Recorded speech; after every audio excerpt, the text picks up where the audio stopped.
you get the master's degree, and how do you get into hospitality or food and beverage?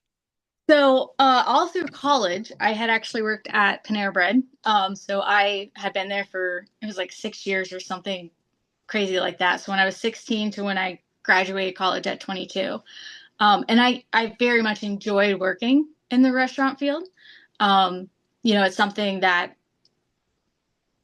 a lot of people, kind of dive into when they're younger and then they move out of that space unless you make it a career. And so when I saw the job posting for Biscuitville, I thought it would be a great fit because I have the educational background in food. So I knew, some of the basics. Obviously, we didn't make biscuits, so I had to learn that. But just the general, how does the food service work? Um, and then I had the formal education of the instructional design kind of background with it.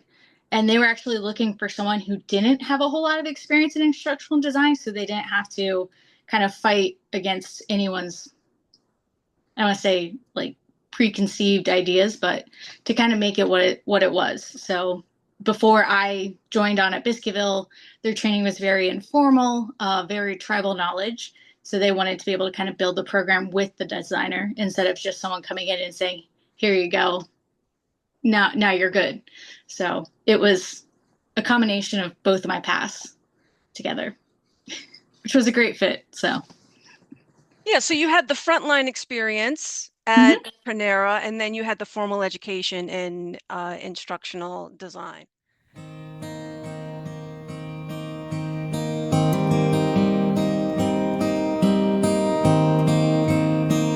So, were there any mentors or coaching programs or leadership development programs that employers provided that were helpful to you?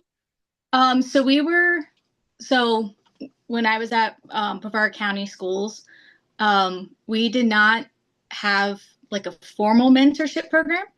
My kind of mentorship came from my parents, which is, I mean, I know that's kind of weird, but so my mom's a principal, my dad and my stepmom are both teachers. Um, I honestly thought I was going to be a teacher forever. Like that was all I was going to do. And having conversations with them of wanting to continue my formal education, put me on track for my master's, um, and just having conversations with them about the state of education. And this was in 2021, so a little different than where we are today, but not by too much. Um, but it did help me to understand that I could continue on and continue to grow. And it wasn't like it was a point in my life where I felt like if I left education, I somehow was like failing my Mm, family because hmm. everyone is in education. My sister's a teacher too. My sister-in-law's a teacher. I mean, we could run a whole school. Um, so with their conversations of being able to move outside of education was really helpful. I talked to my dad. He had worked for Pepsi for 25 years and then actually went back to school and became a teacher. And so he and I had some really good conversations about what does it mean to give up kind of your career to start something else, which is very scary to do. Um, but that was more of my mentorship. When I was a teacher, I did have a mentor. So it was actually my sixth grade teacher for reading was my mentor, which was crazy.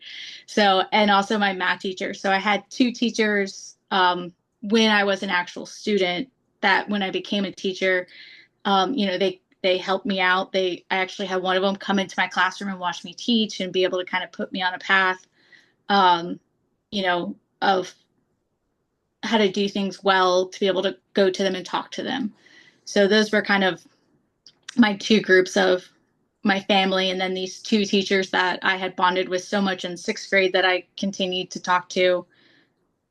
I still do. I actually just saw one when I was home last. So it's crazy.